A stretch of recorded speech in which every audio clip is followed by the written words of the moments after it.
Subscribe कीजिए daily trending news channel को और बेल के बटन को दबाइए और आने वाले इंटरेस्टिंग न्यूज के मजे पाइए। His Excellency President Emmanuel Macron, distinguished delegates, friends of the media, bonjour France, bonjour Paris. President macro के साथ पहले एक बार मेरी टेलीफोन पर बात हुई थी उनके भव्य विजय के बाद, और उसके बाद इतने कम समय में और बहुत ही शॉर्ट नोटिस में मेरा यहाँ आना हुआ और जिस गर्मजोशी से स्वागत किया, मैं इसके लिए राष्ट्रपति जी का हृदय से बहुत आभारी हूँ, क्योंकि मैं समझ सकता हूँ कि नई सरकार को ये प्रारंभिक दिनों में कितने प्रकार की व्यस्तता रहती है, उसके बावजूद भी भारत को उन्होंने प्राथमिकता दी और इसके लिए मैं उनका बहुत आभारी हूँ। जर्मनी का शायद ये चुनाव था और फ्रांस का शायद ये चुनाव था कि जिसके ऊपर पूरे विश्व की नजर थी, और ये सिर्फ चुनाव हार जीत का नहीं,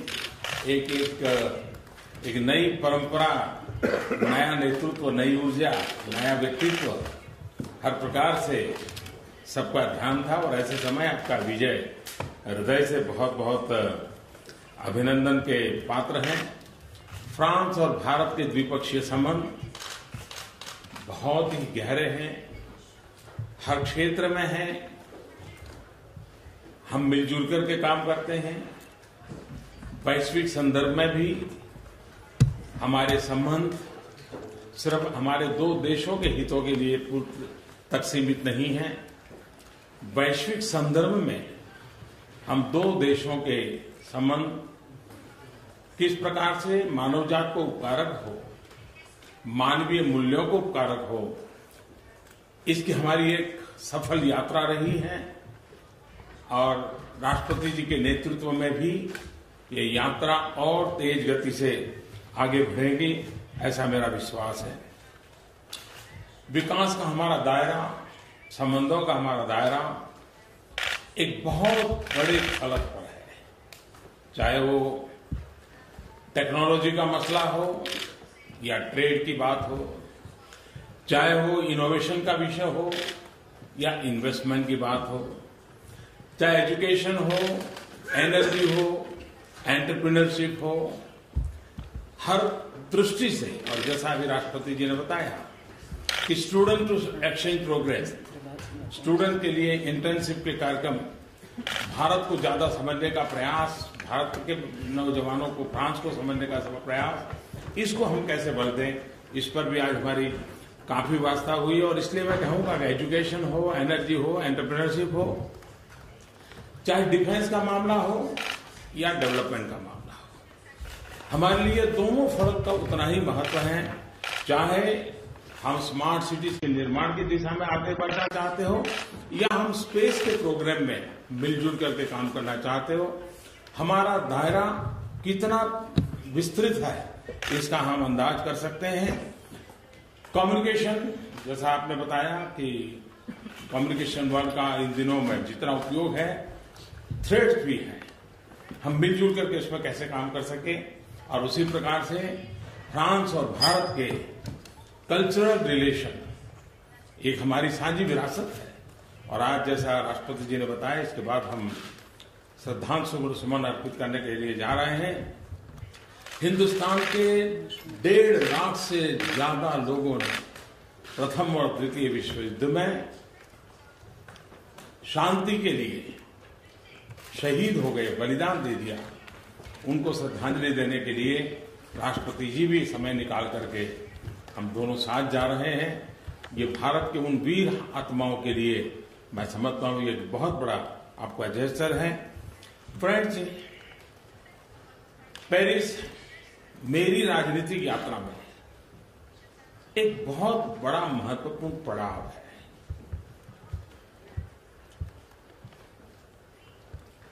फ्रांस के साथ भारत ने और व्यक्तिगत रूप से मैंने खास करके क्लाइमेट चेंज के संदर्भ में, पेरिस एग्रीमेंट के संदर्भ में जिस तरह कंधे से कंधा मिलाकर के काम किया, और मैं समझता हूं कि पेरिस एग्रीमेंट ये एक साझी विरासत है, ये और विश्व की साझी विरासत है।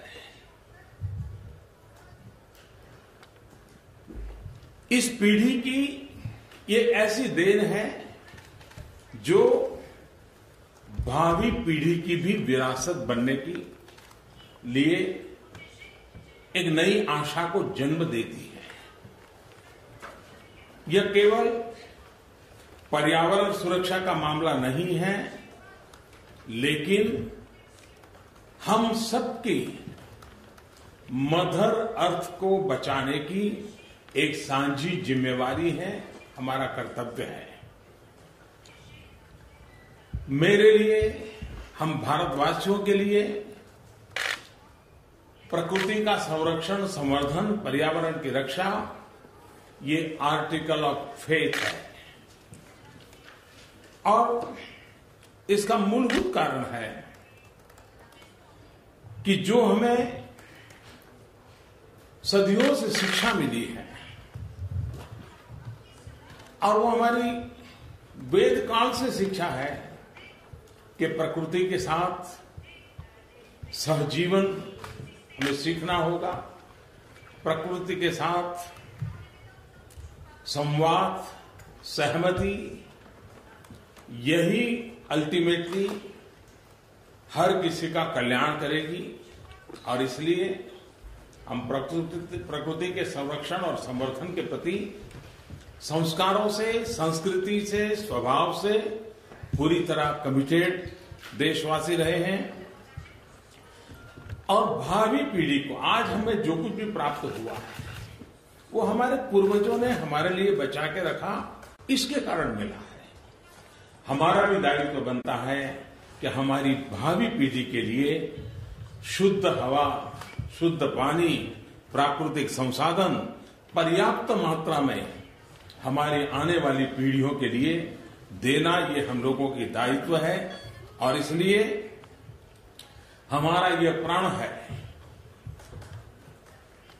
हम समझौते के साथ भी हैं और समझौते के बाद भी हम मिलकर के चलेंगे, मिलकर के करेंगे, और भावी पीढ़ी को मिलकर के कुछ न कुछ तोहफा देकर के जाएंगे, इस कमिटमेंट के साथ। और इस दिशा में हमने कई महत्वपूर्ण कदम उठाए हैं।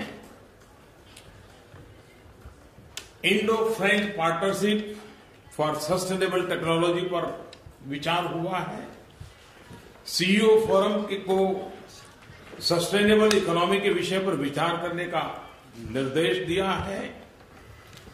और पेरिस की धरती पर एक महत्वपूर्ण फैसला हुआ इंटरनेशनल सोलर अलायंस का, और मुझे खुशी हुई कि राष्ट्रपति जी की इंटरनेशनल सोलर अलायंस के इस उपक्रम को आगे बढ़ाने के पीछे उनका एक कमिटमेंट है। और वो स्वयं मुझे पूछ रहे थे कि बताइए हम कैसे आगे बढ़ेंगे। मैं समझता हूं कि अपने आप में इंटरनेशनल सोलर अलायंस का उज्जवल भविष्य मैं देख रहा हूं, क्योंकि फ्रांस और भारत ने मिलकर के ही इस कल्पना को जन्म दिया, और आदरणीय राष्ट्रपति जी इसको आगे बढ़ाने के लिए कृतनिश्चयी हैं, और उनके नेतृत्व में इस बात को हम सफलता को प्राप्त करेंगे। मानवता के सामने दो बड़े खतरे हैं। एक की जैसे मैंने चर्चा की, क्लाइमेट, बहुत लोग उसको देख नहीं पाते हैं, इनविजिबल है कुछ लोगों के लिए। दूसरा है आतंकवाद। आतंकवाद को हम देख पाते हैं, आतंकवाद को हम अनुभव कर पाते हैं, आतंकवाद की भयानकता हम सुन पाते हैं। आतंकवाद के कारण बच्चे, बूढ़े, महिलाएं, निर्दोष लोग मौत के घाट उतार दिए जाते हैं। फ्रांस का हर बच्चा भली भांति आतंकवाद की भयानकता को समझता है, अनुभव की है। आज विश्व का बहुत सारा हिस्सा इस संकट से गुजर रहा है।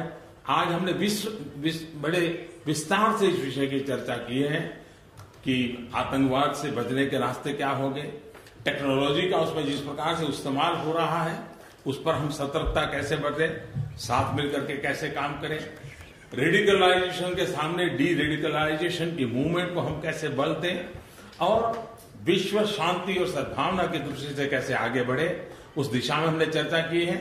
भारत की हमेशा सोच रही है यूरोपियन एकता के संबंध में, यूनाइटेड यूरोपियन यूनियन, प्रगतिशील यूरोपियन यूनियन, सशक्त यूरोपियन यूनियन, इसके हम पक्षकार रहे हैं। और मैं चाहूंगा कि फ्रांस की ऊर्जावान, विजनरी, यंग नेतृत्व न सिर्फ फ्रांस को लेकिन यूरोपियन यूनियन को भी एक नई ताकत देने के लिए अपना योगदान जरूर देगा।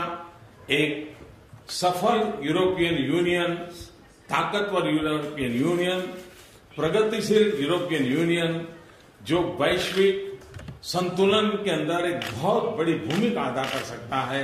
मुझे आशा है कि उस दिशा में फ्रांस सफलतापूर्वक अपनी भूमिका निभाएगा।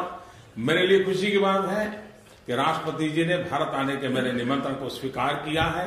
हम उनके स्वागत के लिए बहुत उत्सुक हैं। मैं फिर एक बार उनका हृदय से आभार व्यक्त करता हूं, फ्रांस की जनता का आभार व्यक्त करता हूं और मानवता के सामने जो संकट है, चाहे वो क्लाइमेट का हो, चाहे आतंकवाद का हो, हम दोनों देश मिल करके इस मानवता के काम को आगे बढ़ाएंगे। बहुत बहुत धन्यवाद।